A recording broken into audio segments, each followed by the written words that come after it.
கவனிங்க. சோ நம்ம போன கிளாஸ்ல எரியம் அப்படிங்கிற தலைப்பு போட்டு ஒரு பாயிண்ட் ஒன்று எழுதி இருக்கிறோம். சோ இந்த எரிய இயக்கத்தை பத்தி தான் நம்ம இந்த கிளாஸ்ல ஆராய போறோம்.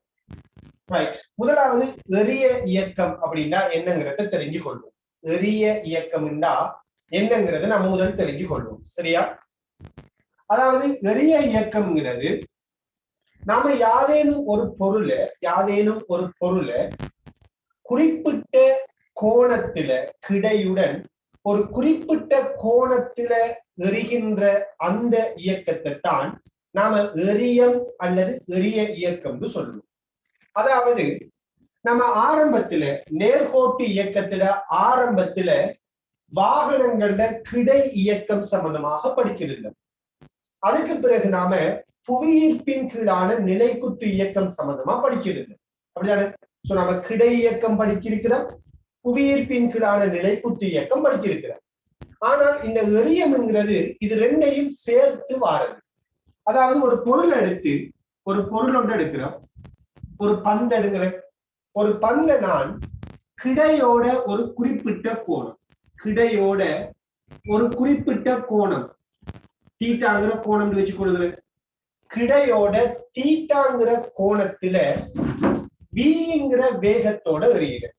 கிடையோட தீட்டாங்கிற கோணத்தோட விங்கிற வேகத்துல எறிகிறேன். இப்படி நான் ஒரு பொருளை எறிஞ்சா இந்த பொருள் எப்படி இயங்கும்? நீங்க ஒரு போர்டை இப்படி எறிஞ்சா அந்த பொருளோட இயக்கம் எப்படி இருக்கும்? அந்த போர்டோட இயக்கம் எப்படி இருக்கும்? அந்த போர்டோட இயக்கம் இப்படியான ஒரு பாதை வழியே இருக்கும் இல்லையா? இப்படியான ஒரு பாதையாக இருக்கு. ரைட்?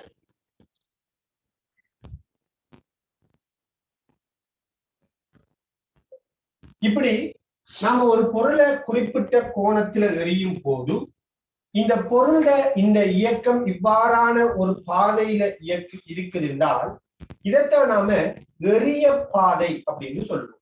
இதைத்தான் நாம எரிய இயக்கம் அப்படின்னு சொல்றோம். சரியான? அப்ப நாம ஒரு பொருளை எரியும் போதும் அந்த பொருளானது இப்படியான ஒரு பாதையில இயங்கக்கூடியதா இருக்கும். இந்த இயக்கத்தை தான் நாம எரிய இயக்கம் என்றும் இந்த பாதையைத்தான் நாம எரிய பாதை என்றும் சொல்வோம். அடுத்த விடயம், நான் இந்த பொருளை இந்த இடத்துல வச்சு எடுப்போமா? யூங்கிற வேகத்தோட எறிங்க. நான் இந்த பொருளை எப்படி எறிங்க? யூங்கிற வேகத்தோட எறிங்க. அந்த பொருளை நான் எரியக்குள்ள அந்த வேகம் கிடையோட அமைக்கிற கோணம் என்ன? தீட்டான்னு சொன்னேன். ஆகவே பாருங்க, இந்த யூங்கிறத நாம எரியல் வேகம் அப்படின்னு சொல்லுவோம். எரியல் வேகம் சொல்லுவோம். அதே போல இந்த கிடையோட அமைக்கிற தீட்டாங்கிற கோணம் இருக்குத்தானே, இந்த கோணத்தை நாம எரிய கோணம்னு சொல்லுவோம். எரிய கோணம்னு சொல்லுவோம். சரியா? எரிய இயக்கத்தின் அமைப்பு இப்படியான ஒரு அமைப்பாக இருக்கும். இந்த தீட்டா யூங்கிறது எரியல் வேகமாகவும் தீட்டாங்கிறது எரிய கோணமாகவும் இருக்கும். சரி? சோ முதலாவது நீங்க அந்த நம்ம போன கிளாஸ் எழுதின பாயிண்ட்க்கு கீழே இந்த படத்தை நோட் பண்ணுங்க. இந்த படத்தை நல்லா பெருசா நோட் பண்ணுங்க. ஏன்னால் நம்ம இந்த படத்துல இன்னும் நிறைய பாயிண்ட் எல்லாம் எழுத போறோம். கொஞ்சம் படத்தை பெருசாவே கீறி கொள்ளுங்க. சரியான? இப்படியான ஒரு பாதை அரைவட்டம் எடுக்க வேணாம், இது அரைவட்டம்னு கீற வேணாம். இது இப்படியான ஒரு பேரபோலிக் பாதை, ஒரு பெரிய பாதை. சரியான? இது ஒரு அரைவட்டமாகத்தான் இருக்கும். இல்ல அரைவட்டமா கீறாம இப்படி காட்டுங்க. அரைவட்டமா கீறாதீங்க.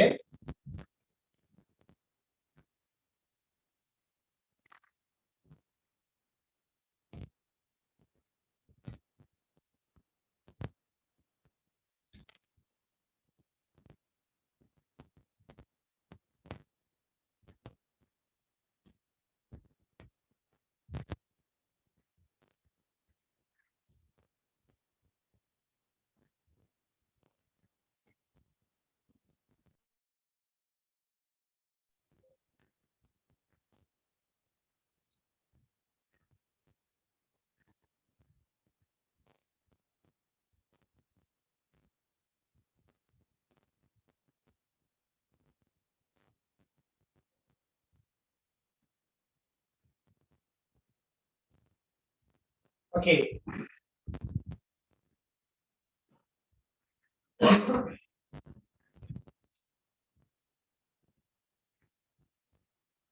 சரி கவனிங்க. இப்ப நாம இந்த பொருளோட இயக்கத்தை மொத்தமா ஆராய போறோம். முதலாவது நாம யூங்கிற வேகத்தோட இந்த பொருளை எறியக்குள்ள இந்த பொருள் ஏன் இப்படியான ஒரு பாதையில போனிச்சு இதை நாம தெரிஞ்சுக்கணும். சரியா? இந்த வேகத்தோட நாம இந்த பொருளை எறியக்குள்ள ஏன் இந்த பொருள் இப்படியான ஒரு பாதையில இயங்கி நிற்கின்றதுக்குரிய காரணத்தை நாம தெரிஞ்சுக்கொள்ளணும். இதை தெரிஞ்சு கொள்றதுக்காக நான் இந்த பொருளோட இயக்கத்தை 2 கூறுகளா உடைக்க போறேன். அதாவது இந்த எறிய இயக்கத்தை நான் 2 கூறுகளாக உடைக்க போறேன். ஒன்று இந்த எறிய இயக்கத்திட கிடைக்கூறு, அடுத்தது இந்த எறிய இயக்கத்திட நிலைக்குத்து கூறு. அதாவது பாருங்க, இங்கிருந்து எறியப்பட்ட இந்த பொருள் இப்படியே மேலுக்கு போய் ஒரு டைமுக்கு இந்த பொருள் என்ன செய்யுது? அதி உயர் புள்ளியை அடையுது. ஒரு டைமுக்கு இந்த பொருள் என்ன செய்யுதுன்னா மேக்சிமம் பாயிண்ட் அடையுது, அதி உயர் புள்ளியை அடையுது இல்லையா? இப்ப இங்கிருந்து எறியப்பட்ட பொருள் இந்த அதி உயர் புள்ளிக்கு போயிருக்குதுன்றால் இந்த இடத்துல இந்த பொருள் 2 விதமான இடப்பெயர்ச்சிகளை அடைந்திருக்குதுன்னு சொல்லலாம். இந்த பொருள் இங்கிருந்து இங்க போகுதுன்றால் இந்த பொருள் என்ன செய்யுது? 2 விதமான இடப்பெயர்ச்சியை அடைஞ்சிருக்குன்னு சொல்லலாம். ஒன்று என்ன? இந்த மட்டத்தில் இருந்த பொருள், தரையில இருந்த இந்த பொருள் குறிப்பிட்ட உயரத்துக்கு போயிருக்குது. ஆகவே இந்த பொருள் நிலைக்குத்தாக ஒரு குறிப்பிட்ட இடப்பெயர்ச்சி அடைஞ்சிருக்குதுன்னு சொல்லலாம். இந்த மட்டத்தில் இருந்த பொருள், இந்த மட்டம் தரை மட்டத்துல இருந்த இந்த பொருள் இந்த இடத்துக்கு போகுதுண்டா, இப்படித்தானே போகுது, இந்த இடம் வரைக்கும் வருவதுண்டால் இந்த மட்டத்திலிருந்து இவ்வளவு உயரத்துக்கு போயிருக்கிறதால நாம் என்ன சொல்றோம்னால் இந்த பொருள் நிலைக்குத்தாக ஒரு இடப்பெயர்ச்சி அடைந்திருக்குன்னு சொல்றோம். அதே மாதிரி இது நிலைக்குத்தான இடப்பெயர்ச்சி. நிலைக்குத்தாக இவ்வளவு இடப்பெயர்ச்சி அடைந்திருக்குதுன்னு சொல்லலாம். இந்த மட்டத்திலிருந்து இந்த மட்டத்துக்கு போயிருக்கு, நிலைக்குத்தான இடப்பெயர்ச்சி. அதே மாதிரி இந்த பொருள் இந்த இடத்திலிருந்து இந்த இடத்துக்கு போயிருக்குதுன்றால் இது கிடையாக இவ்வளவு இடப்பெயர்ச்சி அடைஞ்சிருக்குதுன்னு சொல்லலாம். கிடையாக இவ்வளவு இடப்பெயர்ச்சி அடைஞ்சிருக்குதுன்னு சொல்லலாம். ஆக நாம் என்ன சொல்றோம்னா எறிய இயக்கத்துல ஒரு பொருளோட இயக்கத்தை, எறிய இயக்கத்துல ஒரு பொருளோட இடப்பெயர்ச்சிய நாம கிடையாகவும் நிலைக்குத்தாகவும் 2 கூறுகளாக யோசிக்க முடியும். விளங்குதா? இங்க இருந்த பொருள் உதாரணமா இங்க வருவதென்றால் இந்த இடத்துக்கு வந்திருக்குதுன்றால், இங்க இருந்து இங்க வந்திருக்குதுன்றால் இந்த பொருள் நிலைக்குத்தாக ஒரு இடப்பெயர்ச்சி அடைஞ்சிருக்குது. இந்த பொருள் கிடையாக ஒரு இடப்பெயர்ச்சி அடைஞ்சிருக்கு. இதுல இருந்து இங்க வரனா இவ்வளவு கிடை இடப்பெயர்ச்சி, இந்த மட்டத்தில இருந்து இந்த மட்டத்துக்கு வருவதுன்னா இவ்வளவு நிலைக்குத்து இடப்பெயர்ச்சி. இப்படி கிடையாகவும் இந்த பொருள் நிலைக்குத்தாகவும் இடப்பெயர்ச்சி அடைந்திருக்கிறத நாம இதுல பார்க்கலாம். எனவே எறிய இயக்கத்தை நாம என்ன செய்ய போறோம்னால் மொத்தமா யோசிக்காம, இப்படியான ஒரு வளைந்த பாதையா யோசிக்காம இந்த எறிய இயக்கத்தை நாம கிடையாகவும் நிலைக்குத்தாகவும் தனித்தனியா யோசிக்க போறோம். எறிய இயக்கத்தை நாம எப்படி யோசிப்போம்? கிடை இயக்கமாகவும் நிலைக்குத்து இயக்கமாகவும் தனித்தனியா யோசிக்க போறோம். அந்த வகையில சொல்லுங்க, நாம இந்த பொருளை யூங்கிற ஆரம்ப வேகத்தோட எறிகிறோம்தான், இந்த பொருளை நாம யூங்கிற ஆரம்ப வேகத்தோட இப்படி எறிகிறோம்தான், யூங்கிற ஆரம்ப வேகத்தோட நாம இந்த பொருளை எப்படி எறிகிறோம்னால் இந்த பொருளோட ஆரம்ப வேகத்திட கிடைக்கூறுட பருமன் என்ன? இந்த வேகத்திட கிடைக்கூறுட பருமன் என்ன? கிடைக்கூறுட பருமன் என்ன? யாராச்சும்? நான் யூங்கிற வேகத்துல எறிகிறேன் இந்த பொருள். நான் இப்ப என்ன கேட்கிறேன்னா இந்த வேகத்திட கிடைக்கூறு அதுல பருமன் என்ன? இதை நாம ஆல்ரெடி படிச்சிருக்கிறோம். மெக்கானிக்ஸுக்கு முதலே நாம் இதை படிச்சிருக்கிறோம். இந்த வேகத்திட கிடைக்கூறுட பருமன் என்ன? Yes, very good. உங்களுக்கு தெரியும், இந்த வேகம் யூவா இருக்கிறால், இந்த வேகம் யூவா இருக்கிறால் இது கிடையோடு அமைக்கிற கோணம் தீட்டாண்டால் நாம படிச்சோம். ஒரு காவிய கோணத்தின் பக்கம் பிரித்தால் அதை நாம கொஸ் தீட்டான்னு சொல்லுவோம். ஒரு காவிய கோணத்துக்கு எதிர்பக்கம் பிரித்தால் அதை நாம சைன் தீட்டான்னு சொல்லுவோம். ஆக இந்த யூங்கிற வேகத்தை கிடையா பிரிக்கும் போது யூ கொஸ் தீட்டாண்டு வரும். இந்த யூங்கிற வேகத்தை நிலைக்குத்தாக பிரிக்கும் போது யூ சைன் தீட்டாண்டு வரும். எனவே இந்த யூ கொஸ் தீட்டாங்கிறது இந்த ஆரம்ப வேகத்திட கிடைக்கூறாக இருக்கும். கிடைக்கூறு தான் என்ன? U cos theta. இந்த ஆரம்ப வேகத்திட நிலைக்குத்து கூறுதான் என்ன? U sign theta. சோ கிடைக்கூறு யூ கொஸ் தீட்டா, நிலைக்குத்து கூறு யூ சைன் தீட்டா. சரியா? அப்ப இந்த யூங்கிற வேகத்தை இவ்வாறு இரண்டு கூறுகளா யோசிக்கலாம். ரைட். இப்ப யோசிங்க, நாம இங்க இருந்து இந்த பொருளை இப்படியே எறிகிறோம். எறியக்குள்ள இந்த பொருள் இப்படித்தான போகும், இப்படி எறிகிறோம், இப்படி போகும். இந்த டைம்ல இந்த ஆரம்ப வேகத்திட நிலைக்குத்து கூறுக்கு என்ன நடக்கும்?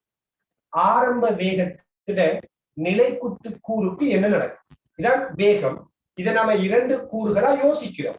ஒன்று u cos theta, you sign theta. இப்ப இந்த கேள்வி என்னென்றால், இந்த ஆரம்ப வேகத்தில நிலைக்குத்து கூறு யூ கொஸ் தீட்டா இருக்குதானே, இந்த யூ சைன் தீட்டா, இந்த நிலைக்குத்து கூறு யூட ஒரு பிரித்த கூறத்தான் யூ சைன் தீட்டா. இப்படி யோசிக்க கூடாது. இது ஒரு வேகம், இது இன்னும் ஒரு வேகம் யோசிக்க வேணும். இதுட நிலைக்குத்து கூற நான் இங்க கீறி காட்டி இருக்கிறேன், யூ சைன் தீட்டா, இது யூ கொஸ் தீட்டா. நான் இப்ப என்ன கேட்கிறேன்னால், இந்த ஆரம்ப வேகம் நிலைக்குத்து கூறான இந்த ஆரம்ப வேகத்தில் இந்த நிலைக்குத்து கூறான யூ சைன் தீட்டாவுக்கு மேலுக்கு போக போக என்ன நடக்கும்? என்ன நடக்கும்? யாராச்சும் மேலுக்கு போக போக வேகத்திட நிலைக்குத்து கூறுக்கு என்ன நடக்கும்? Okay, very good. என்ன நடக்கும் பாத்தீங்கன்னா, நாம படிச்சிட்டோம், ஒரு பொருளுக்கும் யாதேனும் ஒரு பொருள் எடுத்தீங்கன்னால் அந்த பொருளுக்கு பூமி வழங்குற விசை நிலைக்குத்தாக கீழ் நோக்கி இருக்கு. எந்த ஒரு பொருளுக்கும் பூமி வழங்குற விசை எப்படி இருக்கும்? நிலைக்குத்தாக கீழ் நோக்கி இருக்கு. ஆக ஒரு பொருளுக்கு நிலைக்குத்தாக கீழ் நோக்கி விசை தொழிற்படக்குள்ள அந்த பொருள் மேலுக்கு போகுதுன்றால் அது மேல் நோக்கி போகும்போது எப்படி போகும்? அமர்முடுகளோட போகும். ஒரு பொருள் மேல் நோக்கி போகக்குள்ள எப்படி போகும்? அமர்முடுகளோட போகும். எனவே இந்த பந்தை நாம இப்படி எறியக்குள்ள இந்த பந்து இப்படி மேலுக்கு போகுதுண்டா, மேலுக்கு இப்படி போகுதுண்டால் இந்த பந்திட நிலைக்குத்து வேகம் இருக்குத்தானே, இந்த யூ சைன் தீட்டாங்கிற இந்த நிலைக்குத்து வேகமானது மேலுக்கு போகும்போது படிப்படியாக குறைவடையும். ஏன் குறைவடைந்தால், உதாரணமா இது எம் திணிவுடைய பொருள் என்றால் இந்த பொருளுக்கு பூமி வழங்குற விசை எம்ஜியாக இருக்கும். சோ அந்த விசை கீழ் நோக்கி தொழிற்படுறதால மேல் நோக்கி போற இந்த பொருளை பொறுத்த வரையில இது மேல் நோக்கி எப்படி போகும்னால் அமர்முடுகளோட போகும். அதாவது மைனஸ் ஜிங்கிற அமர்முடுகளோட தான் இந்த பொருள் மேல் நோக்கி போகும். ஏண்டா கீழ் நோக்கி விசை தொழிற்படுறதால மேல் நோக்கி போகும்போது அமர்முடுகளோட போகும். ஒரு வாகனம் பிரேக் அடிக்கிற மாதிரி. இது நான் ஏற்கனவே உங்களுக்கு சொல்லி இருக்கிறேன். இயங்குற திசைக்கு எதிர் திசையில விசை அமர்முடுகள். எனவே இந்த பொருள் மேலுக்கு போகக்குள்ள அமர்முடுகளோட போகும். அதி உயர் புள்ளிய இந்த பொருள் அடைந்ததன் பிற்பாடு இந்த பொருளானது கீழ் நோக்கி இவ்வாறு பயணிக்கும் போது விசையானது நிலைக்குத்தாக கீழ் நோக்கி தொழிற்படுறதால இந்த பொருளுக்கு ஆறுமுடுகள் கீழ் நோக்கிய திசையில காணப்படும். அதாவது இந்த பொருள் இங்கிருந்து இப்படி வரக்குள்ள கீழுக்கு தானே வரும். கீழுக்கு வரும்போது இந்த பொருள் எப்படி வரும்னால் நிலைக்குத்தாக ஆறுமுடுகளோட வரக்கூடியதால். சோ மேலுக்கு போகக்குள்ள நிலைக்குத்தான அமர்முடுகள், கீழுக்கு வரக்குள்ள நிலைக்குத்தான ஆறுமுடுகள். அதாவது மேலுக்கு போகக்குள்ள இந்த பொருளோட நிலைக்குத்து வேகமானது குறைவடைந்து செல்லும். கீழுக்கு வரக்குள்ள இந்த பொருளுடைய நிலைக்குத்து வேகமானது அதிகரித்து கொண்டு வரும். என்றால் நிலைக்குத்தாக விசை தொழிற்படுவது. அடுத்து நாம இந்த கிடை வேகத்தை யோசிப்போம். அப்ப நிலைக்குத்து வேகத்துக்கு என்ன நடக்கும்? மேலுக்கு போகக்குள்ள குறைவடை, கீழுக்கு வரக்குள்ள அதிகரிக்கும். ரைட்? அதே நேரத்துல இந்த பொருளோட கிடை வேகத்தை எடுத்தீங்கன்றால் இந்த பொருளோட கிடை வேகம் மேலுக்கு போகும்போது என்ன நடக்கும்?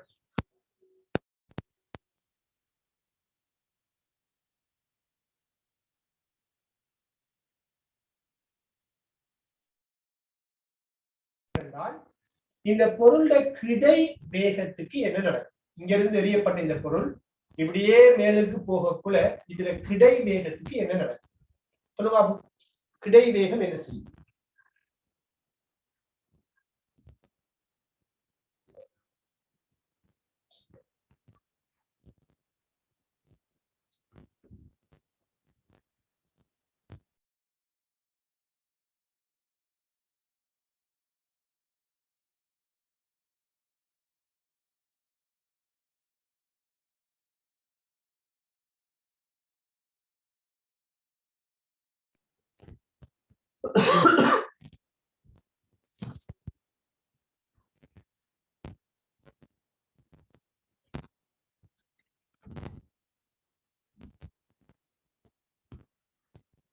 சரியா?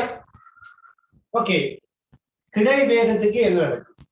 சரி பாருங்க, உங்களுக்கு தெரியும் நிலைக்குத்து வேகம் மேலுக்கு போகக்குள்ள குறைஞ்சதுக்கு காரணம் நிலைக்குத்தாக விச தொழிற்பட்டது, அப்படித்தானே?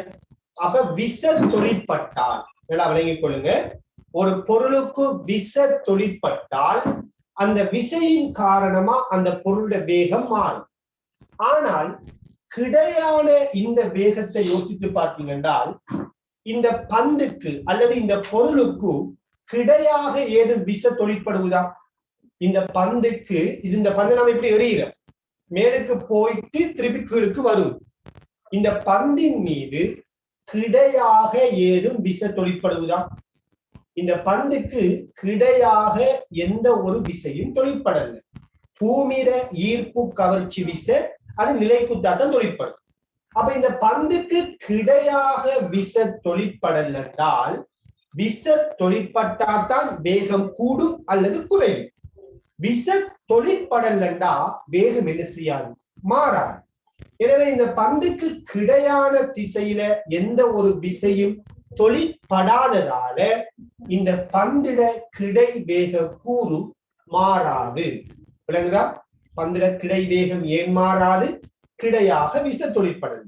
பந்திட நிலைக்குத்து வேக கூறு ஏன் மாறும்? நிலைக்குத்தாக விச தொழிற்படும். சரியாரு? இப்ப விடயத்துக்கு வா. அப்ப கவனிங்க,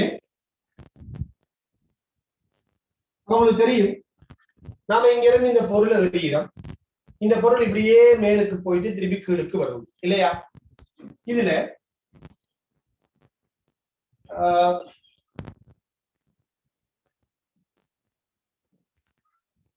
இந்த பொருள் மேலுக்கு போற இந்த சந்தர்ப்பத்தை எடுத்தீங்கன்னா இது இங்க இருந்து இப்படியே மேலுக்கு போகக்குள்ள முதலாவது நிலைக்குத்து வேகம் என்ன செய்யும்னா குறையும். சோ இங்க இருக்கிற நிலைக்குத்து வேக கூரை விட இங்க இருக்கிற நிலைக்குத்து வேக கூரை எப்படி இருக்குன்னா சிறிசாரி. இங்க இருக்கிற நிலைக்குத்து வேக கூரை விட இங்க இருக்கிற நிலைக்குத்து வேக கூறு எப்படி இருக்குன்னா சிறிசாரி. அதி உயர் புள்ளியில நிலைக்குத்து வேகம் 0 அதி உயர் புள்ளியில இந்த பொருளோட நிலைக்குத்து வேகம் என்ன அடிக்கும்? 0 ஏன்? இங்க இருந்து மேலுக்கு போக போக நிலைக்குத்து வேகம் குறையுது, கடைசியா அதி உயர் புள்ளி அடையுதுண்டா அங்க நிலைக்குத்து வேகம் என்ன? 0. பிறகு இந்த பொருள் என்ன செய்யும்? கீழுக்கு வரும். கீழுக்கு ஒரு பொருள் வருவதென்றால் அவர நிலைக்குத்து வேக கூறு கீழ் நோக்கி காணப்படும். எனவே பாத்தீங்கன்னா இந்த பொருள் இங்கால பக்கம் வரும்போது இவர வேகத்திட நிலைக்குத்து கூறு கீழ் நோக்கி காணப்படும். அதுவும் கீழ் நோக்கி வரக்குள்ள இந்த பொருளோட வேகம் படிப்படியா என்ன செய்யும்? அதிகரிச்சு கொண்டு வரும். இங்க இருக்கிற வேகத்தை விட இங்க வேகம் பெருசாரிக்கும், இதை விட இங்க வேகம் பெருசாரிக்கும், இதை விட நிலைக்குத்து வேகம் இங்க பெருசாரிக்கும். சோ கீழுக்கு வர வர வேகம் அதிகரிக்கும், மேலுக்கு போக போக வேகம் குறைவடையும். போகும். அடுத்து கிடைவேகம். கிடைவேகம் என்ன செய்யாது? மாறாது.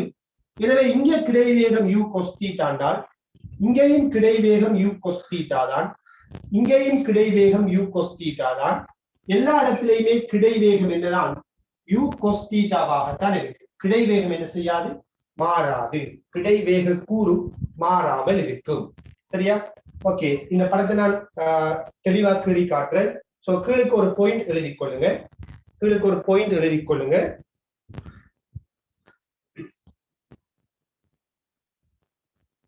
எறிய இயக்கத்தில்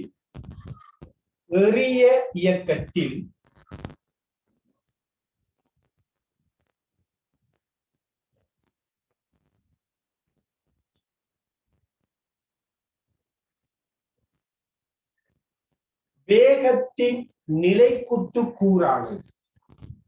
எறிய இயக்கத்தில்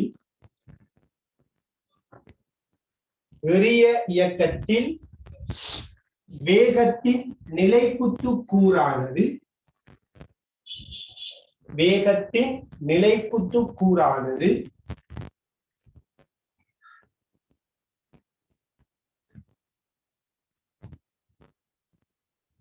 குறைவடையும் நிலைக்குத்து வேகக்கூறானது. பெரிய இயக்கத்தில் நிலைக்குத்து வேகக்கூறானது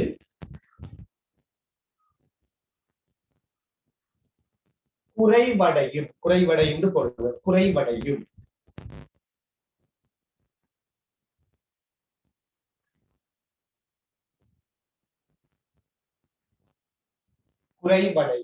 நிலைக்குத்து வேகக்கூறானது குறைவடையும். காரணம் ஒரு சேர்த்து எழுதுங்களா. காரணம்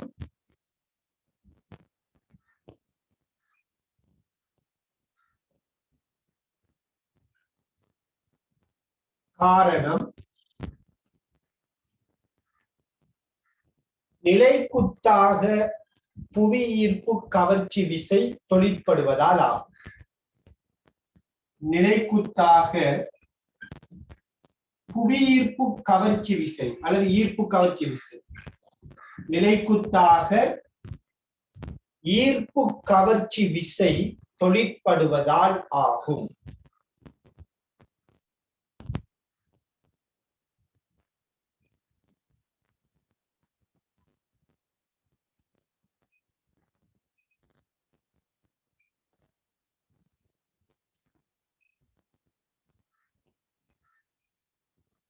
நிலைக்குத்து கவர்ச்சி விசை தொழிற்படுவதால் ஆகும்.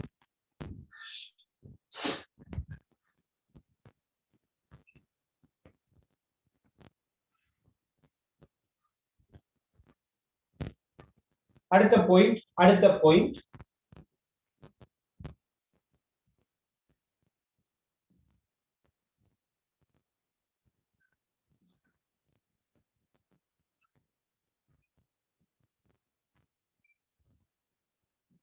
எறிய இயக்கத்தில், அடுத்த பாயிண்டா, எறிய இயக்கத்தில்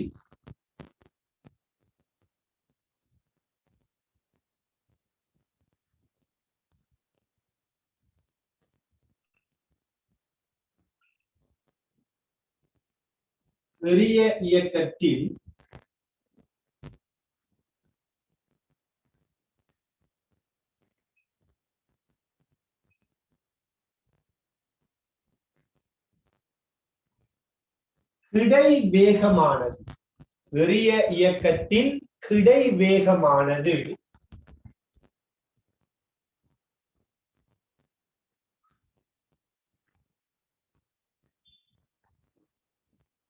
மாறாமல் காணப்படும். கிடை வேகமானது மாறாதுன்னு போடுங்களா. எறிய இயக்கத்தில் கிடை வேகமானது மாறாது.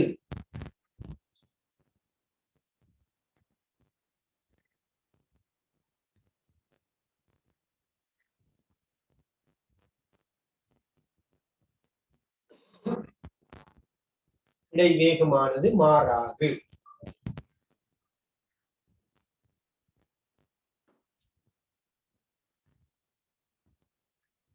எனவே காரணம்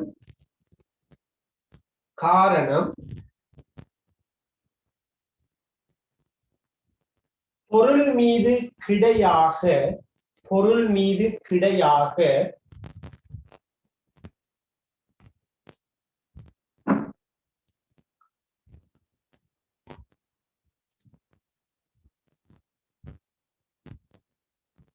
விசை தொழிற்படாததால் ஆகும்.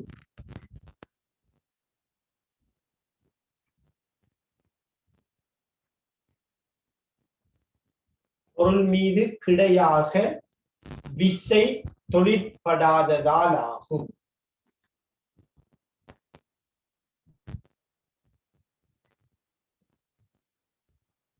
விசை தொழிற்படாததால் ஆகும். இப்ப நீங்க பிராக்கெட்ல போடுங்க,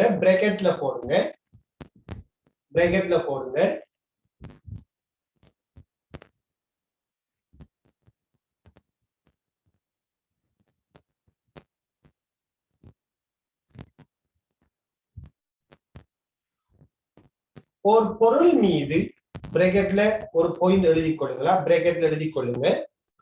ஒரு பொருள் மீது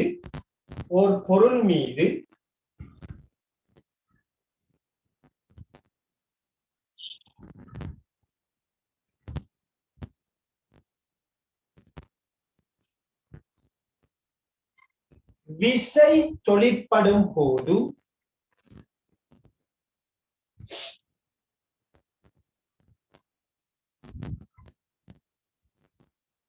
ஒரு பொருள் மீது விசை தொழிற்படும் போது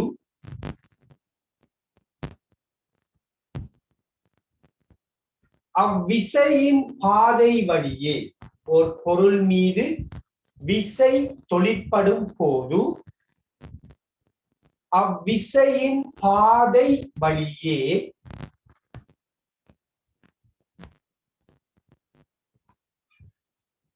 வேகமானது மாற்றமடையும். அவ்விசையின் பாதை வழியே வேகமானது மாற்றமடையும்.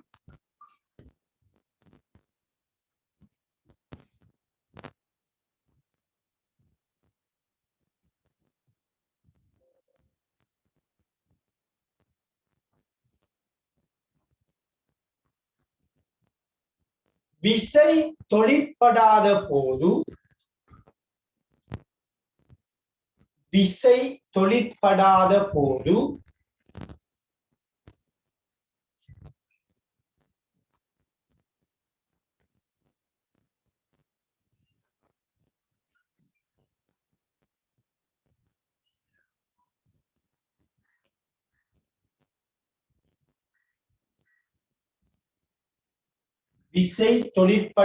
போது அப்பொருளின் வேகம் மாறாது.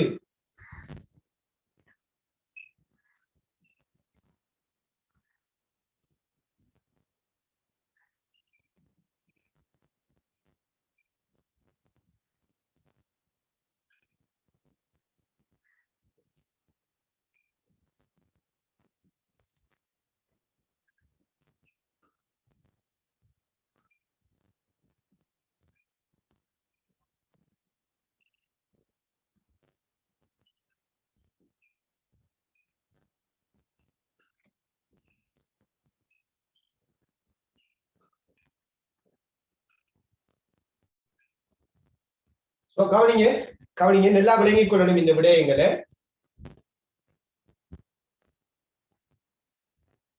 இந்த பொருள் மீது, இந்த பந்தின் மீது விசை நிலைக்குத்தாக மாத்திரம்தான் தொழிற்படுது. பூமி மட்டும்தான் விசையை வழங்குது, எம்ஜிங்கிற விசை. எனவே நிலைக்குத்தாக விசை உள்ளதால் அல்லது தொழிற்படுவதால் நிலைக்குத்தான வேகம் மாறும். நிலைக்குத்தாக விசரிக்குது, எனவே நிலைக்குத்தான வேகம் என்ன செய்யும்? மாறும். அதே நேரத்துல இந்த பொருளுக்கு கிடையாக விசை தொழிற்படல, கிடையான விசை பூச்சியம். சோ கிடையான விசை பூச்சியம் என்பதால் கிடை வேகம் மாறாது. வித்தியாசம் என்ன? இந்த பந்துக்கு, இந்த பொருளுக்கு நிலைக்குத்தாக எம்ஜிங்கிற விசை தொழிற்படுவதுதானே, அதனால நிலைக்குத்து வேகம் மாறும். இந்த பந்துக்கு கிடையா விசை தொழிற்படலையே, எனவே நிலைக்குத்து கிடையான விசை பூச்சியம் என்பதனால கிடை வேகம் மாறாது. சரியான இதை தேவைன்னா நோட் பண்ணி வச்சுக்கொள்ளுங்க. அதே போல நீங்க கீறின படத்துல சரி, அதே போல நீங்க கீறின இந்த படத்துல இந்த பாயிண்ட் எல்லாத்தையும் காட்டிக் கொள்ளுங்க. அதாவது இந்த படத்துல பாத்தீங்கன்னா நிலைக்குத்து வேக குறு யூ கோஸ் தீட்டா கிடை வேக குறு யூ கோஸ் தீட்டா நிலைக்குத்து வேக குறு யூ சைன் தீட்டா. இந்த கிடை வேகத்தை பாத்தீங்கன்னா எப்பயும் எப்படி இருக்குது, மாறாம இருக்குது. ஆனா நிலைக்குத்து வேகத்தை பாத்தீங்கன்னா மேலுக்கு போக போக இந்த நிலைக்குத்து வேக கூறு மேலுக்கு போக போக குறைஞ்சி அதி உயர் புள்ளியில பூச்சியத்தை அடையும். ஏன்னா மேல் நோக்கி போகக்குள்ள அமர்முடுகளோட போகும். அப்ப அதி உயர் புள்ளியில பூச்சியத்தை அடையும். பிறகு இந்த பொருள் கீழுக்கு வரக்குள்ள நிலைக்குத்து வேகம் படிப்படியாக அதிகரிக்குது. ஏனால் கீழ் நோக்கி வரக்குள்ள இவர் நிலைக்குத்தாக ஆர்முடுகளோட வருவார். சரியான எனவே இந்த படத்தை தெளிவாக காட்டிக் கொள்ளுங்க. ஏற்கனவே கீறின படத்துல இதை கீறினால் போதுமானது. எல்லாத்தையும் காட்டுங்களா, கிடை வேகக்குறு நிலைக்குத்து வேகக்குறு எல்லாத்தையும் தெளிவா காட்டுங்க. தேவைன்னா இதை நோட் பண்ணுங்க. நான் இங்க என்ன வசனம் எழுதியிருக்கிறேன்னால் நிலைக்குத்து விசை உள்ளதால் நிலைக்குத்து வேகம் மாறும் கிடை விசை பூச்சியம் என்பதால் கிடை வேகம் மாறாது. சரியா? ஏன்னா இந்த பொருளுக்கு நிலைக்குத்தா மட்டும்தான் விசை தொழிற்படும், கிடையா விசை இல்லை. எல்லாத்தையும் தெளிவா நோட் பண்ணுங்க.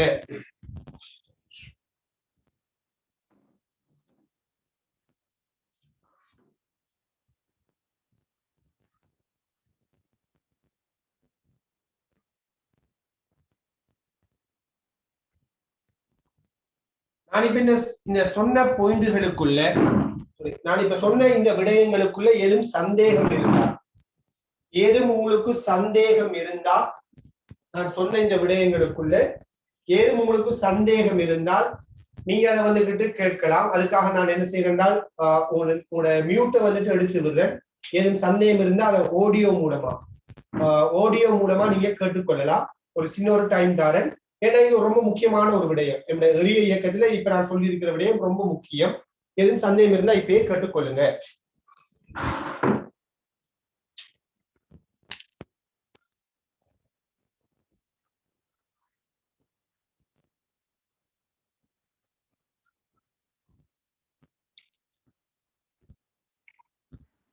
எதுவும் சந்தேகம் இருந்தா கேளுங்க.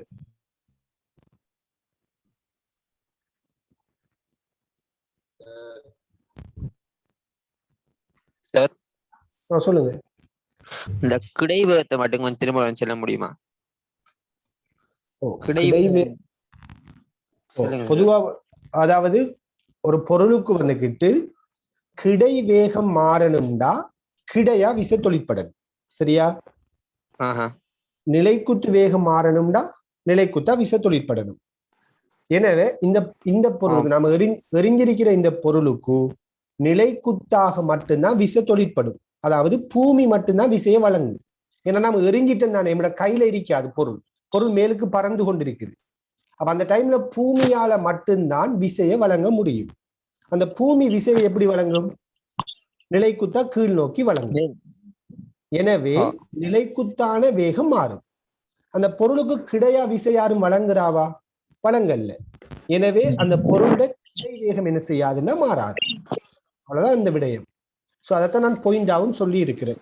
கிடையாக விசை தொழிற்படாததால பொருளின் கிடை வேகம் மாறாதுன்னு சொல்லியிருக்கிறேன். கிடை வேகம் மாறாதுன்னு சொல்லியிருக்கிறேன்னா அந்த கிடை வேகம் எது சார்?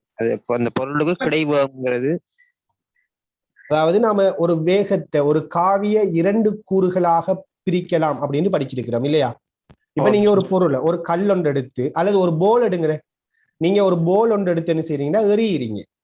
எரியக்குள்ள நீங்க ஒரு குறிப்பிட்ட கோணத்துல அந்த போல் என்ன செய்வீங்க? எறிவீங்க இல்லையா? ஒரு குறிப்பிட்ட கோணத்துல எறியறீங்க. ஒரு போல் சிக்ஸர் அடிக்கிற மாதிரி யோசித்து பாருங்க. ஒரு போலை சிக்ஸர் அடிக்கிற மாதிரி யோசிங்க. அப்ப அந்த போலை நீங்க ஒரு குறிப்பிட்ட கோணத்துல எறியும் போது அந்த வேகத்தை நாம என்ன செய்யலாம்னா 2 கூறா உடைக்கலாம். அப்படி உடைச்ச ஒரு கூறு தான் கிடை கூறு. அடுத்த கூறு தான் என்னன்னா நிலைக்குத்து கூறு. அது நம்ம 2ஆ உடைச்சு யோசிக்கிறோம். அவ்வளவுதான். சரியா? வேற எதுவும் கேள்விகள்? சார் சொல்லுங்க. சரி, நம்ம ஆரம்பத்துல அந்த போல எறிகிறோம்ல, அதுல வார அந்த கோணமும் போல் வந்து அடை அது அதாவது தொங்கல அந்த போல் விழுகிற அடைகிற அந்த கோணம் சமனாரிக்கும் சமனாரிக்கும் அது நான் இதுக்கு பிறகு சொல்றதுக்கு இருக்கிறேன். சரி, ஓகே, சமனாதான் இருக்கும். சொல்லுங்க. அந்த நிலைக்குத்து வேகத்துல ஃபெஸ்ட்டுக்கு மட்டும்தானே யூ சைன் தீட்டா வரும், மற்ற இடம் எல்லாம் மாறி மாறி தந்திக்கும் சார். ஆமாம், மேலுக்கு போக போக குறையும், கீழே வர கூடி இருக்கும்ல சார். மேலுக்கு போகல கூடி திருப்பி குறைஞ்சி திருப்பி கூடும்.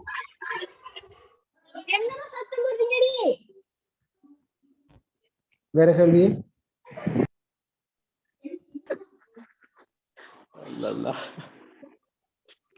சரியா?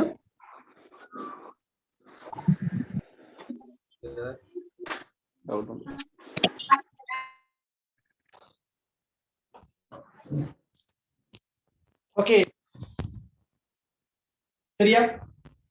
பாத்தீங்கன்னா மேலுக்கு போகக்குள்ள நிலைக்குத்து வேகம் குறையுது, கீழுக்கு வரக்குள்ள நிலைக்குத்து வேகம் கூடுது, ஆனா கிடை வேக கூறு மாறாம இருக்கு. சோ இதுல கவனிங்க, இங்க இந்த நிலைக்குத்து வேக கூறு எடுத்தீங்கன்னா நாம தரையிலிருந்து எறியக்குள்ள யூங்குற வேகத்தோட நாம எறிகிறோம்.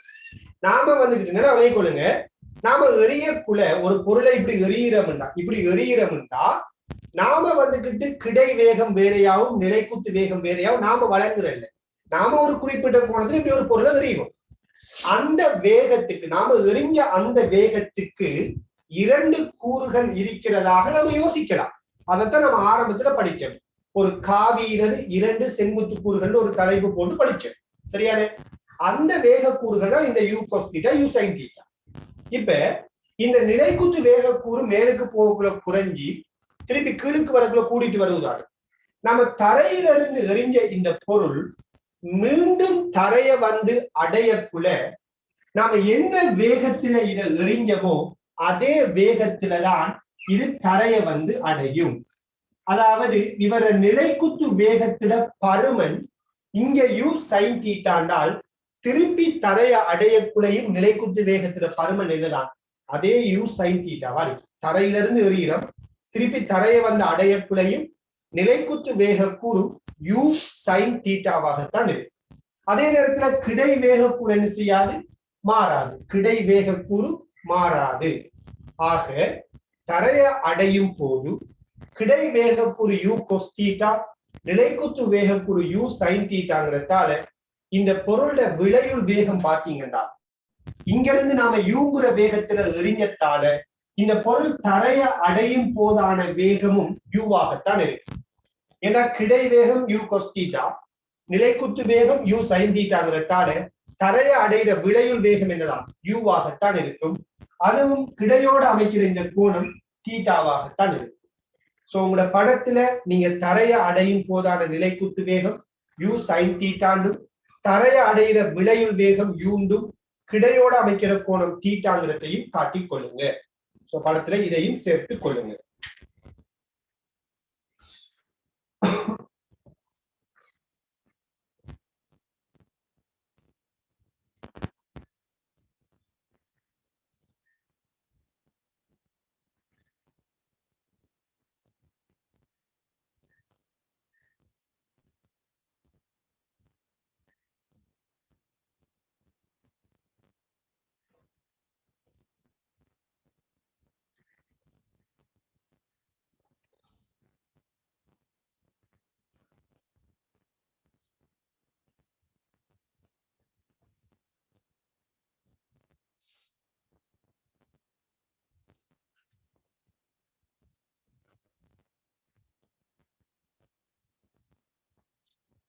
ஓகே, கவனிங்க. இப்ப நான் இந்த எளிய இயக்கத்துல இந்த பொருள இயக்க பாதை ஏன் இப்படியான ஒரு வளைந்த பாதையாக இருந்துச்சுங்கிற காரணத்தை சொல்ல போறோம். ரைட்டா? நான் என்ன சொல்றேன்னு இப்ப நம்ம எதை பத்தி பேச போறோம்னா எளிய இயக்கத்துல இதுல எளிய பாதை ஏன் இப்படியான ஒரு வளைந்த பாதையாக இருந்துச்சு, இதுக்குரிய காரணத்தை பத்தி பேச போறோம். ரைட்? பாருங்க, இப்படி எறிஞ்ச இல்லையா அந்த பொருள், இப்படி போய் இப்படி வந்துச்சு. இதான எளிய பாதை. ஓகே, தான் இந்த பொருள்ல எரிய பாதி. இந்த இடத்துல இருந்து நாம யூங்கிற வேகத்தோட எறிங்க. நம்ம இங்க இருந்து யூங்கிற வேகத்தோட எறிங்க. இந்த கோணம் கிடையோட அமைச்ச கோணம் தீட்டாங்கிறதால நாம கிடை வேக கூற யூ கொஸ் தீட்டாண்டும் நிலைக்குத்து வேக கூற யூ சைன் தீட்டாண்டும் சொல்றோம். இப்ப கவனிங்க, இந்த யூங்கிற வேகத்திட கிடைக்கூறு யூ கொஸ் தீட்டா நிலைக்குத்து கூறு யூ சைன் தீட்டாண்டால் இதுல மீனிங் என்ன? அதாவது இந்த யூங்கிற வேகம் என்ன விளங்கிக் கொள்ளணும். இந்த யூங்கிற இந்த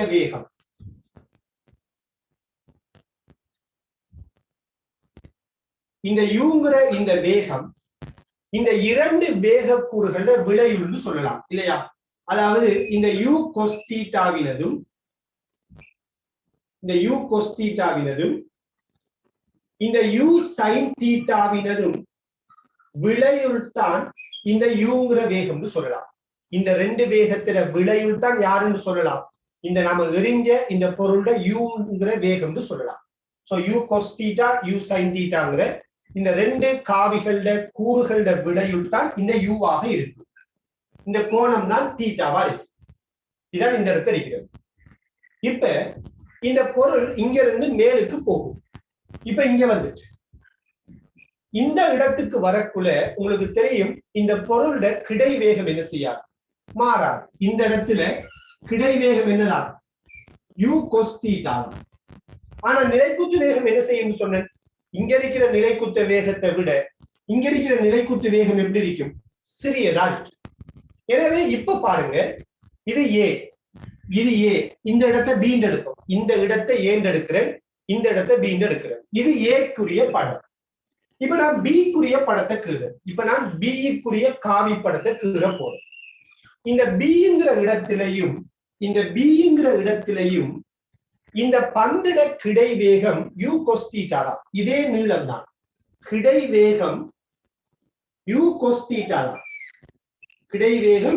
தீட்டா தான். ஆனால் மேலுக்கு வரக்குள்ள நிலைக்குத்து வேகம் என்ன செஞ்சிட்டு? குறைஞ்சிட்டு. ஏயில இருக்கிற நிலைக்குத்து வேகத்தை விட பியில நிலைக்குத்து வேகம் எப்படி இருக்கு? சிறியதா இருக்கு. ஆக நிலைக்குத்து வேகம் இங்க இவ்வளவு இருக்கின்றால் இதை விட இங்க நீளம் எப்படி இருக்கணும்னா குறைவாக இருக்கு. இதை விட இங்க நீளம் எப்படி இருக்கணும்? குறைவாக இருக்கிறது. விளங்குதா? இந்த நீளத்தை விட இங்க நீளம் எப்படி இருக்கும்? குறைவாக இருக்கு.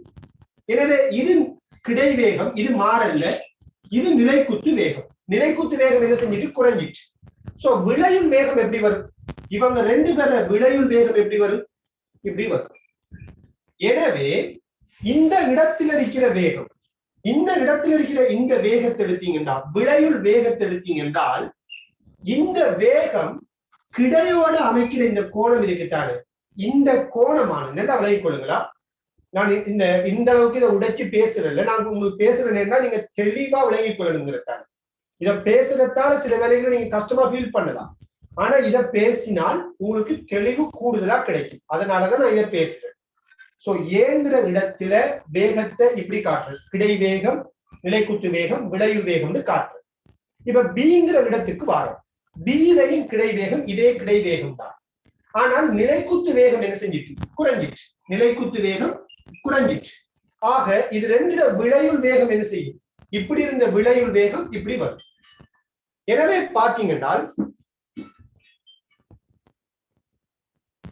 பாத்தீங்கன்னா இந்த விளையுள் வேகம் கிடையோட அமைக்கிற இந்த கோணம் என்ன செஞ்சிருக்கிறது?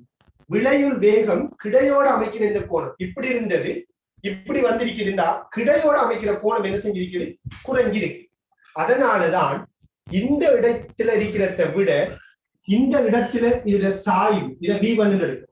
V1 இந்த இடத்துல இருக்கிற இந்த கோணத்தை விட இந்த இடத்துல இருக்கிற கோணம் எப்படி வரும்?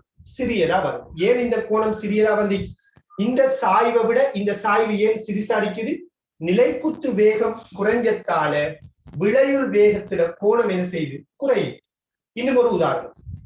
இந்த இடத்துல இது சிங்கிற புள்ளி. இந்த சிங்கிற புள்ளியிலையும் கிடை வேகம் என்னதான்? இதே யூ கொஸ் தீட்டா தான். கிடை வேகம் யூ கொஸ் தீட்டா. ஆனா நிலைக்குத்து வேகம் என்ன செஞ்சிருக்கும்? இதை விடவும் இங்க நிலைக்குத்து வேகம் எப்படி இருக்கும்? சிறியதா இருக்கு. நிலைக்குத்து வேகம் சிறியதா இருக்கு. இப்ப நான் இதுக்கு காவிப்படம் கீறு, இதுக்கு காவிப்படம் கீறு. கிடை வேகம் மாறல்ல, சோ u cos θ தான். கிடை வேகம் மாறல்ல, u cos θ. ஆனால் நிலைக்குத்து வேகம் இதை விடவும் இங்க என்ன செய்யும்? குறைவா இருக்கு. அப்ப நிலைக்குத்து வேகம் குறைஞ்சிச்சு. இப்ப இதான் இங்க நிலைக்குத்து வேகம். சோ இது கிடை வேகம், இது நிலைக்குத்து வேகம். அப்ப விளையுள் வேகம் எப்படி வரும்? விளையுள் வேகம் எப்படி வரும்? இதை நான் V2 சொல்றேன். ஆக இந்த இடத்துல விளையுள் வேகம் இப்படி வரும். V2 பெரிய பாதையிட தொடலி திசையில தான் வேகம் இருக்குமா? அப்ப இந்த இடத்துல வேகம், இந்த இடத்துல இருக்கிற தொடலி திசை, அப்ப இந்த இடத்துல இருக்கும் வேகம். ஆக பாருங்க, நிலைக்குத்து வேகம் குறைஞ்சத்தால விளையுள் வேகம் கிடையோடு அமைக்கிற கோணம் என்ன செய்யுது? குறையுது. அதனால இதுல சாய்வு இன்னும் என்ன செஞ்சிட்டு? நல்லா குறைஞ்சிட்டு. இப்ப அதி உயர் புள்ளிக்கு வரும். அதி உயர் புள்ளிக்கு வரும். அதி உயர் புள்ளியில, அதி உயர் புள்ளி இத டீன் எடுப்போமே. அதி உயர் புள்ளியில கிடை வேகம் என்ன? u cos θ தான். இந்த இடத்திலையும் அதி உயர் புள்ளியிலையும் கிடை வேகம் என்னதான்? u cos θ தான். ஆனால் அதி உயர் புள்ளியில நிலைக்குத்து வேகம் என்ன? 0. இந்த இடத்துல நிலைக்குத்து வேகம் என்ன? 0. எனவே கிடை வேகம் இந்த இடத்துல u cos θ, நிலைக்குத்து வேகம் 0 என்கிறதால விளையுள் வேகம் என்ன அளிக்கும்? நிலைக்குத்து வேகம் 0 என்கிறதால விளையுள் வேகம் u cos θவாகத்தான் இருக்கு. அப்ப இந்த இடத்துல வேகம் எப்படிதான் இருக்கும்? கிடையாக மாத்திரம் இருக்கு.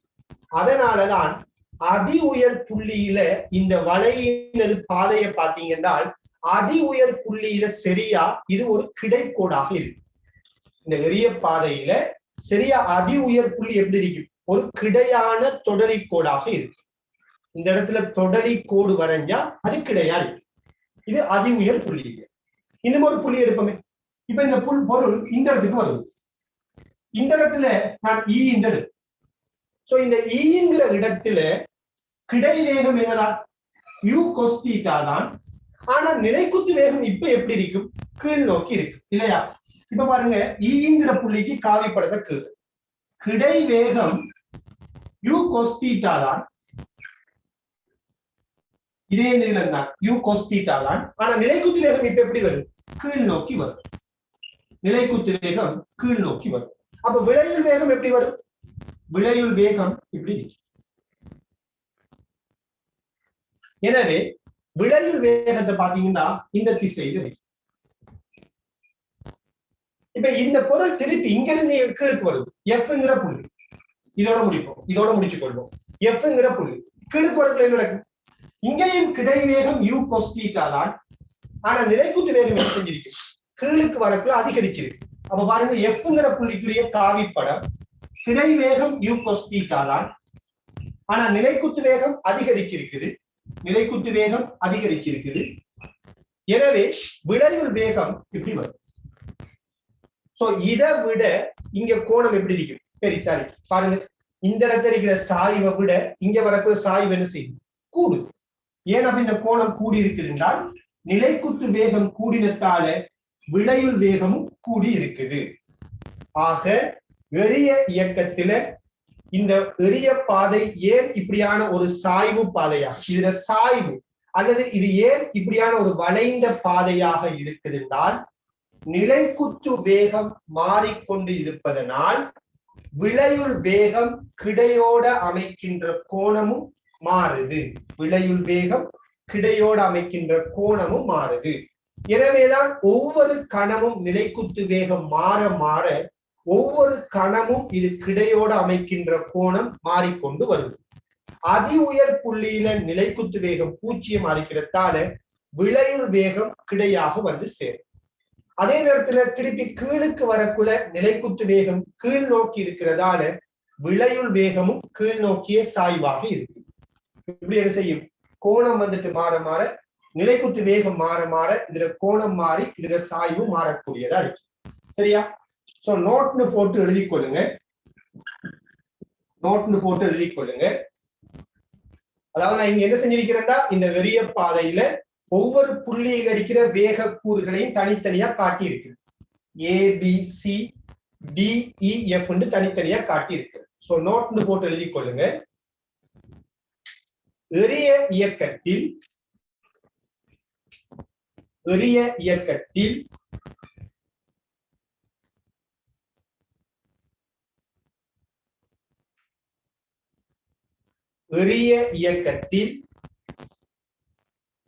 எரிய பொருளின் வேகமானது எரிய பொருளின்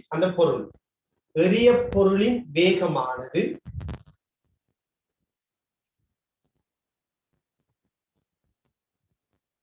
எரிய இயக்கத்தில் எரிய பொருளின் வேகமானது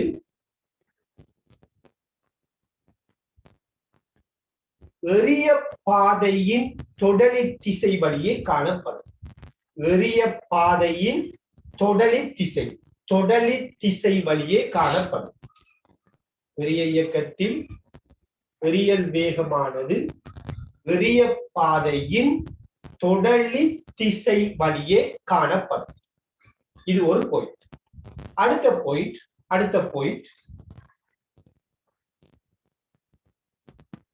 நிலைக்குத்து வேகமானது மாற்றமடைவதால். அடுத்த பாயிண்ட் எழுதுங்க. நிலைக்குத்து வேகமானது மாற்றமடைவதால்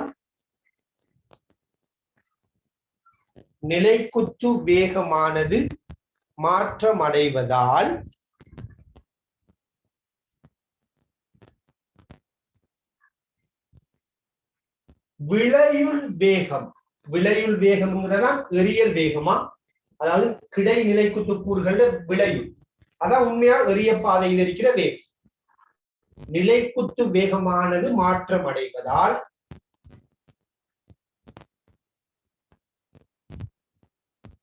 விளையுள் வேகம் கிடையுடன் அமைக்கும் கோணம்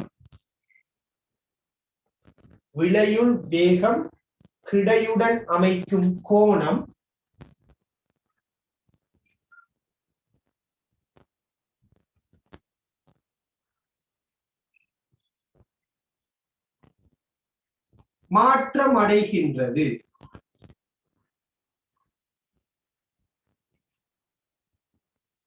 விளையுள் வேகம் கிடையுடன் அமைக்கும் கோணம் மாற்றமடைகின்றது. சரியா?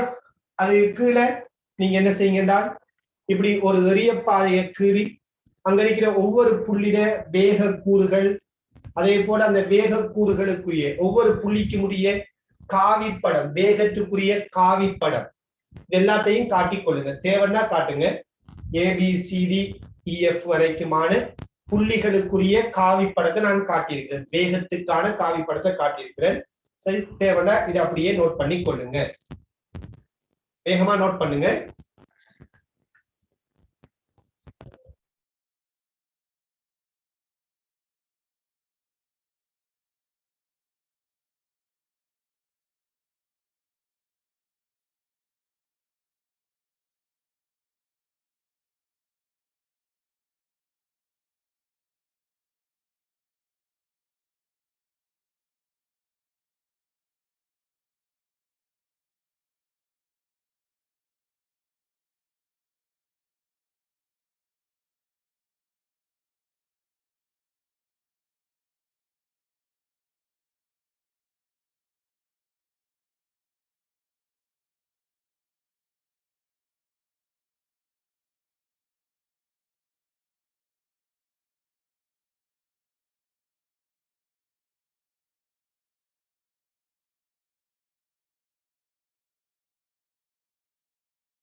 ஞாபகத்துல வச்சுக்கொள்ளுங்க, எரிய இயக்கத்துல அதி உயர் புள்ளியில கிடையாக மாத்திரம்தான் வேகம் இருக்கும், நிலைக்குத்தாக வேகம் இருக்காது. சரியானே? அதி உயர் புள்ளியில கிடை வேகம் மட்டும்தான் இருக்கு. ஏன்னா அதி உயர் புள்ளியில நிலைக்குத்து வேகம் 0 அடையும். சரியானே?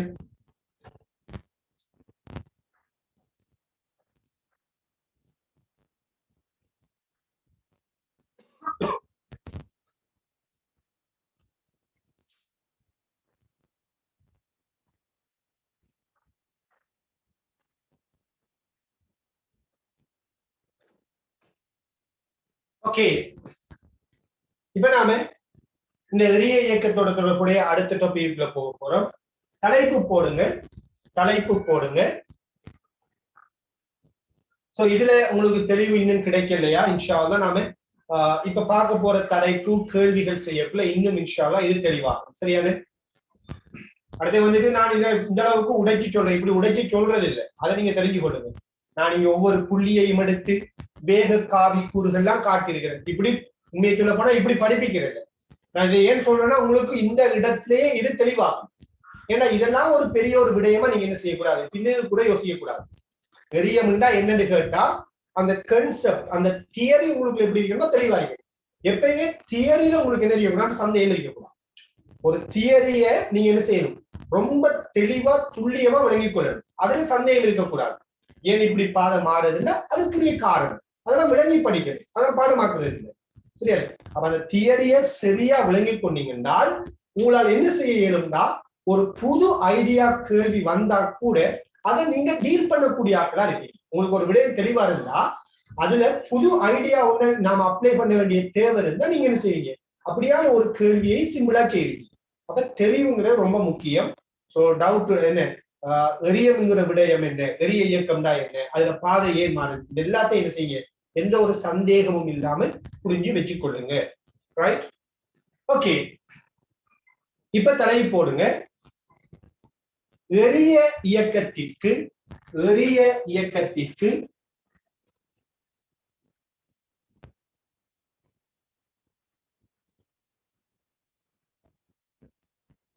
நேர்கோட்டு இயக்க சமன்பாடுகளை பயன்படுத்த.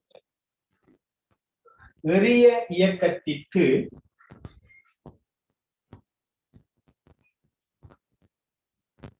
நேர்கோட்டு இயக்க சமன்பாடுகளை பயன்படுத்தல்.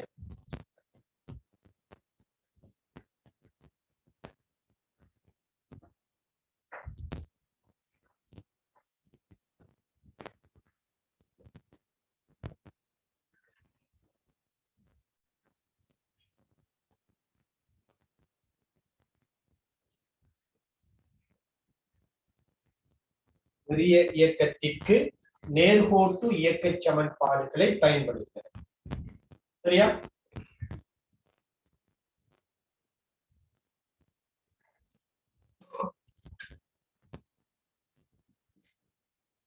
அது கீழே ஒரு பாயிண்ட் எழுதிக் கொள்ளுங்க. எரிய இயக்கத்திற்கு நேர்கோட்டு இயக்க சமன்பாடுகளை பயன்படுத்த போட்டிருக்கேன் நானே. அது கீழே ஒரு பாயிண்ட் எழுதிக் கொள்ளுங்க.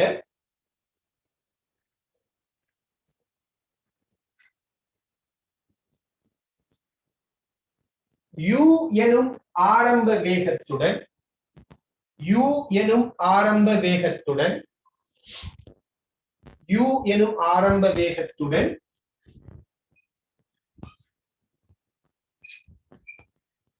தீட்டா எனும் எரிய கோணத்தில்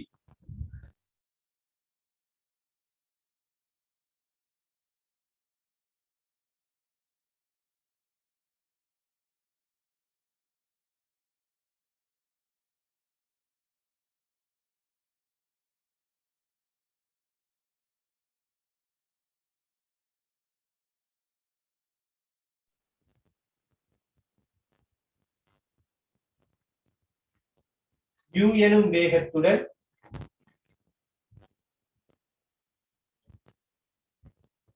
தீட்டா எனும் எரிய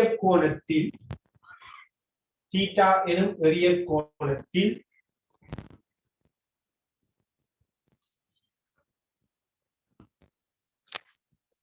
எறியப்படும் ஒரு பொருளின் இயக்கத்தை கருதுக.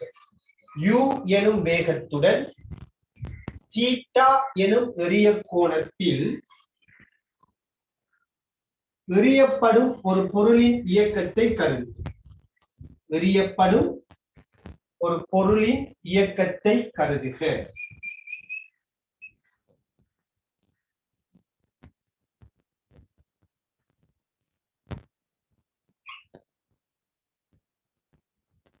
சரியா? ஓகே, கவனிங்க. அப்ப நாம ஒரு பொருளை யூங்கிற வேகத்தோட தீட்டாங்கிற எறிய கோணத்துல எறிய போறோம். இந்த பொருள் அடைந்த அதி உயர் உயரம் என்ன, இந்த பொருள் தரையை அடிக்கிறதுக்கு எடுத்த நேரம் என்ன, இப்படியான விடயங்களை பத்தி தான் நாம இந்த தலைப்புக்கு கீழே ஆராய போறோம். சரியான? சோ உங்களுக்கு தெரியும், இப்படி நாம ஒரு பொருளை எறிஞ்சோம்னால், இப்படி ஒரு பொருளை நாம எறிகிறோம் என்றால், இந்த பொருள் இப்படியே பயணிக்கக்குள்ள ஒரு டைமுக்கு அதி உயர் புள்ளியை அடையும். பிறகு தொடர்ச்சியாக இப்படி பயணித்து தரையை வந்து அடையும். இப்படித்தானே தரையை வந்து அடையும். சோ இதுல அதி உயர் புள்ளியில உங்களுக்கு தெரியும் நிலைக்குத்து வேகம். நிலைக்குத்து வேகம் மாறாம நிலைக்குத்து வேகம் 0 இருக்கும். அதே போல நாம யூங்கிற வேகத்தோட இந்த பொருளை எறிகிறோம் என்றால் கிடை வேக கூறு ஆரம்ப கிடை வேக கூறு u cos θ, ஆரம்ப நிலைக்குத்து வேக கூறு u sin θ. சரியா? இப்ப நாம முதலாவதா என்னத்தை கண்டுபிடிக்க போறோம் என்றால் அதி உயர் உயரம் என்னன்னு கண்டுபிடிக்க போறோம். அதி உயர் உயரம் என்னங்கிறத கண்டுபிடிக்க போறோம். இங்க இருந்து எறியப்பட்ட இந்த பொருள் அடைந்த மேக்சிமம் உயரம் என்னங்கிறத கண்டுபிடிக்க போறோம். ரைட், கவனிங்க. நாம இங்க இருந்து இந்த பொருளை எறிகிறோம். இப்படியே பயணித்து இந்த பொருள் மேக்சிமம் உயரத்தை அடையும். இந்த இடத்துல மேக்சிமம் உயரம். இந்த மேக்சிமம் உயரத்தை நான் h எடுக்கும். உங்களுக்கு தெரியும், எறிய இயக்கத்துல கிடை நிலைக்குத்து கூறுன்னு தனித்தனியா யோசிக்கலாம். சோ இங்க இருந்து எறியப்பட்ட இந்த பொருள் இங்க வந்திருக்குது என்றால் இது அடைந்த மேக்சிமம் உயரம் இவ்வளவு உயரம். இந்த மேக்சிமம் உயரத்தை நான் h எடுக்கிறேன். இந்த h பருமன் என்னங்கிறத நாம கண்டுபிடிக்க போறோம். சரியா? h பருமன் என்னங்கிறத கண்டுபிடிக்க போறோம். சோ கவனிங்க, இந்த இடத்துல தெளிவா விளைய கொள்ளுங்க. ஏன் என்ன காரணம் எல்லாத்தையும் தெளிவா விளைய கொள்ளுங்க. நாம எறிய இயக்கத்துல நேர்கோட்டு இயக்க சமன்பாடை பயன்படுத்த போறோம் இல்லையா? நம்ம எறிய இயக்கத்துல எந்த சமன்பாடை பயன்படுத்த போறோம்? நேர்கோட்டு இயக்க சமன்பாடுகளை பயன்படுத்த போறோம். சோ நேர்கோட்டு இயக்க சமன்பாடுகள்னால் மீனிங் என்ன? நேர்கோட்டு இயக்கங்களுக்குத்தான் நாம அந்த சமன்பாடை பயன்படுத்தலாம். அதான் இதுல மீனிங். நான் என்ன சொல்றேன்? நேர்கோட்டு இயக்கங்களுக்குத்தான் நாம நேர்கோட்டு இயக்க சமன்பாடை பயன்படுத்தலாம். வளைவான இயக்கங்களுக்கு நாம நேர்கோட்டு இயக்க சமன்பாடை உண்மையா என்ன செய்யலாம்? பயன்படுத்த இயலாம். ஆக இந்த எறிய இயக்கத்துக்கு நாம எப்படி நேர்கோட்டு இயக்க சமன்பாடை பயன்படுத்துறோம்? ஏன்னா எறிய இயக்கம்ங்கிறது ஒரு வளைவான இயக்கம் தான், வளைவான பாதை தான். அப்புறம் எப்படி நாம நேர்கோட்டு இயக்க சமன்பாடை பயன்படுத்துறோம்? நான் என்ன கேட்கிறேன்? வளைவான ஒரு இயக்கத்துக்கு நாம எப்படி நேர்கோட்டு இயக்க சமன்பாடை பயன்படுத்துறோம்? எப்படி பயன்படுத்துறோம்னால், நாம இந்த வளைவான இயக்கத்தை நேர்கோட்டு இயக்கங்களாக உடைக்கிறோம். அதாவது இந்த பொருள் இந்த இடத்திலிருந்து இந்த இடத்துக்கு போயிருக்குது என்றால் இதை நாம நேர்கோட்டு இயக்கங்களா உடைக்க போறோம். எப்படி உடைக்கலாம்? இந்த பொருள் இங்கிருந்து இங்க போயிருக்குது என்றால் இந்த பொருள் இவ்வளவு கிடையாக அசைஞ்சிருக்குது, இந்த பொருள் இவ்வளவு நிலைக்குத்தாக அசைந்திருக்கு. இப்படி நாம இந்த பொருள் இங்கிருந்து இங்க போன சந்தர்ப்பத்தை கிடையாகவும் நிலைக்குத்தாகவும் தனித்தனியா யோசிக்கலாமா இல்லையா? வளைவான பாதையில நாம யோசிக்காம எப்படி யோசிக்க போறோம்? இங்க இருந்து இந்த பொருள் இங்க போன சந்தர்ப்பத்தை கிடையா இப்படி போய் நிலைக்குத்தா இப்படி போன மாதிரி நாம யோசிப்போம். இப்படி யோசிக்கக்குள்ள நம்மளால நேர்கோட்டு இயக்க சமன்பாடு என்ன செய்யலாம்? பயன்படுத்தலாம். நான் என்ன சொல்றது? வளைவான பாதைக்கு சமன்பாடை பயன்படுத்தலாம், ஆனா கிடையான ஒரு நேர்கோட்டுக்கு பயன்படுத்தலாம், நிலைக்குத்தான ஒரு நேர்கோட்டுக்கு சமன்பாடை பயன்படுத்தலாம். அப்ப நேர்கோட்டு இயக்க சமன்பாடை பயன்படுத்துறதுக்காக நாம இந்த எறிய இயக்கத்தை கிடையாகவும் நிலைக்குத்தாகவும் உடைச்சு யோசிக்கிறோம். இப்ப இந்த அதி உயர் உயரத்தை நம்ம கண்டுபிடிக்க போறோம். சொல்லுங்க, முதலாவது அதி உயர் உயரம்ங்கிறது நிலைக்குத்தான இயக்கத்துக்குரியதா கிடையான இயக்கத்துக்குரியதா? அதி உயர் உயரம் என்கிறது என்ன இயக்கம்? இங்க இருந்து இந்த பொருள் இங்க வந்திருக்கிறால் இந்த மட்டத்திலிருந்து இந்த மட்டத்துக்கு வந்திருக்கிறால் அதி உயர் உயரம் என்கிறது நிலைக்குத்தான இடப்பெயர்ச்சி. ஆக நான் என்ன செய்ய போறேன்றால் இந்த இடத்திலிருந்து இந்த இடம் வரையான இயக்கத்துக்கு எஸ் பி வர்க்கம் சமன் பி வர்க்கம் சமன் யூ வர்க்கம் சக 2as இந்த சமன்பாட நிலைக்குத்தாக பாவிக்க போறேன்.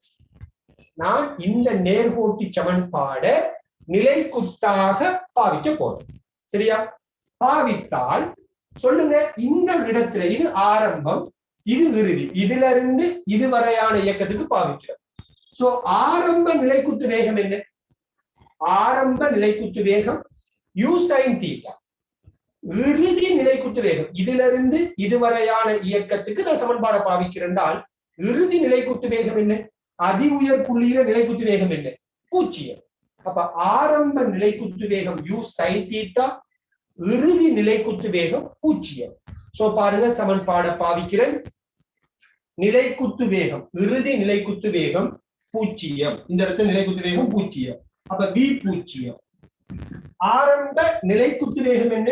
u sin θ. அப்ப u sin θ முழுவதையும் வரும் பிளஸ் 2 நிலைக்குத்தாக இந்த சமன்பாடை எப்படி பாவிக்கிறது? மேல் நோக்கி பாவிக்கிறோம். நிலைக்குத்தா மேல் நோக்கி நான் என்னன்னு படிச்சிருக்கிறேன்? ஆர்முடுகள் minus G. So minus G.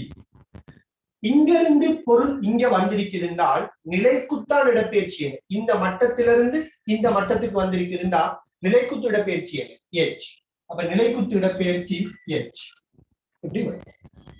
So இப்ப பாருங்க, 0 u sin θ முழுவதின் வர்க்கம். அப்ப u வர்க்கம் sin வர்க்கம் θ. இதான் நிலைக்குத்து வேகமா? நிலைக்குத்து வேகத்தை தான் பாதிக்கும். அடுத்தது மைனஸ் 2gh இப்படி வரும். இப்ப இந்த மைனஸை இங்கால கொண்டு வருவோம். 2gh சமன் u வர்க்கம் sin வர்க்கம் θ. சோ இதுல இருந்து h சமன் என்னது வரும்? u வர்க்கம் sin வர்க்கம் θவின் கீழ் 2g. சோ இதுதான் அதி உயர் புள்ளிக்குரிய உயரம், அதி உயர் புள்ளிக்குரிய உயரமாக இருக்கும். அப்படி எடுத்து அப்ப இங்க இருந்து இந்த பொருள் இங்க வார சந்தர்ப்பத்தை கிடையா நிலைக்குத்தா தனித்தனியா யோசிக்கிறோம். அந்த வகையில நாம நிலைக்குத்து நேர்கோட்டு இயக்க சமன்பாடு நிலைக்குத்தாக பாவிக்கிறோம். சோ இங்க நிலைக்குத்து ஆரம்ப வேகம் u sin θ, இங்க நிலைக்குத்து இறுதி வேகம் 0. நிலைக்குத்து இடப்பெயர்ச்சி இங்க இருந்து இங்க வந்திருக்கின்ற நிலைக்குத்தான இடப்பெயர்ச்சி இந்த மட்டத்திலிருந்து இந்த மட்டத்துக்கு வந்ததால நிலைக்குத்தான இடப்பெயர்ச்சி h. சோ பிரதியிடம் நமக்கு h-க்குரிய பருமன் வந்து சேரும். ரைட்? சோ அந்த பாயிண்ட்டுக்கு கீழே நீங்க இந்த படத்தையும் இந்த சமன்பாடையும் நோட் பண்ணுங்க. அந்த பாயிண்ட்டுக்கு கீழே இந்த படத்தையும் இந்த சமன்பாட்டையும் நோட் பண்ணுங்க.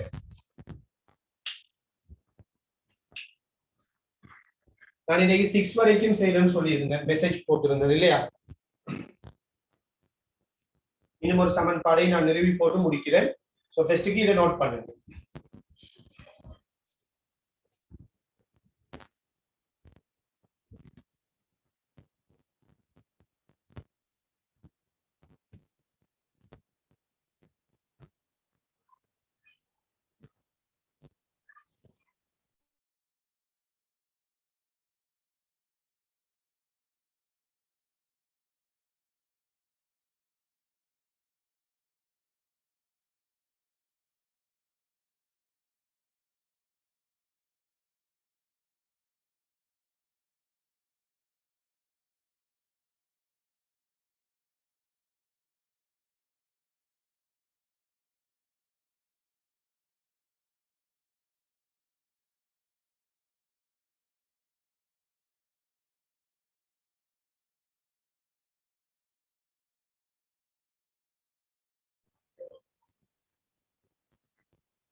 சரியா?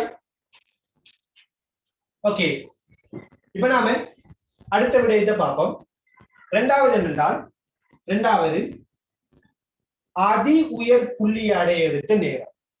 சரி, அதி உயர் உயரத்தை அடைய எடுத்த நேரம். அதி உயர் உயரத்தை அடைய எடுத்த நேரம் இதான் நம்ம இரண்டாவதா பார்க்க போறோம். அதாவது பாருங்க,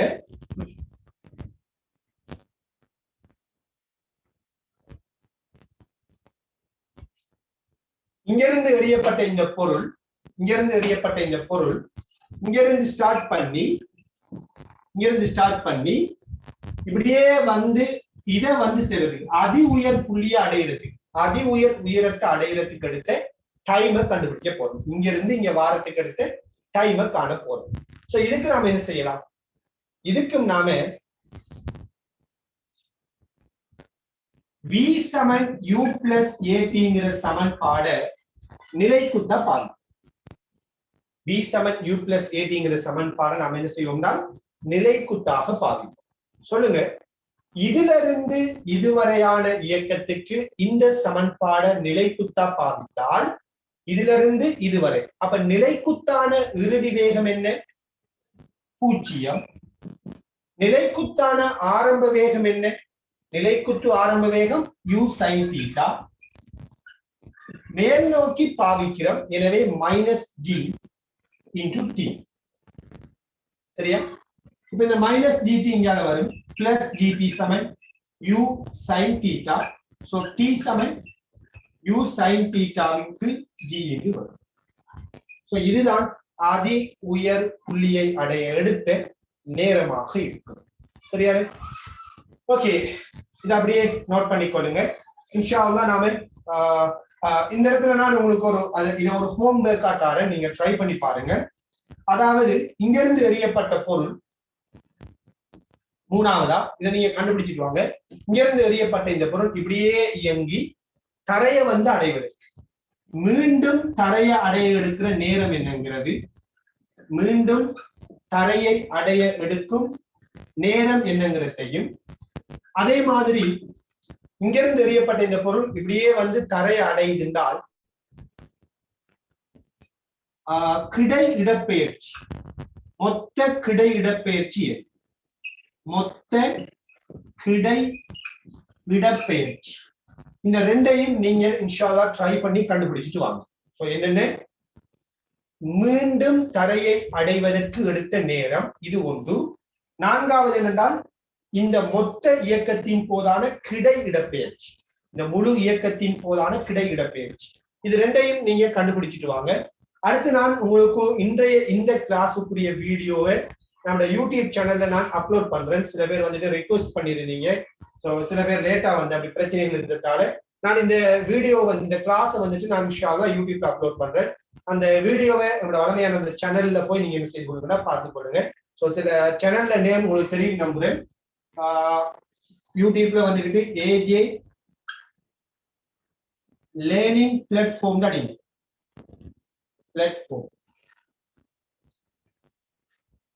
AJ the learning platform. AJ the learning platform. So இந்த சேனல்ல யூடியூப்ல இந்த சேனலை சர்ச் பண்ணி பாருங்க, அல்லது நீங்க சேனல் சப்ஸ்கிரைப் பண்ணிருப்பீங்க நினைக்கிறேன். ஸோ அந்த சேனல்ல போய் பாருங்க. இன்ஷா அல்லாஹ் நான் இதை அப்லோட் பண்ணி விடுறேன். சில ரிக்வெஸ்ட் பண்ணிருந்தது காரணமா நான் இதை அப்லோட் பண்ணிக்கிறேன். ஆக எல்லா கிளாஸையும் நான் அப்படி அப்லோட் பண்ண போறது இல்லை, அதையும் தெரிஞ்சு வச்சுக்கொள்ளுங்க. எனவே ஜஸாக்கல்லாஹு கைர். அஸ்ஸலாமு அலைக்கும் வரஹ்மத்துல்லாஹி வபரகாத்துஹு.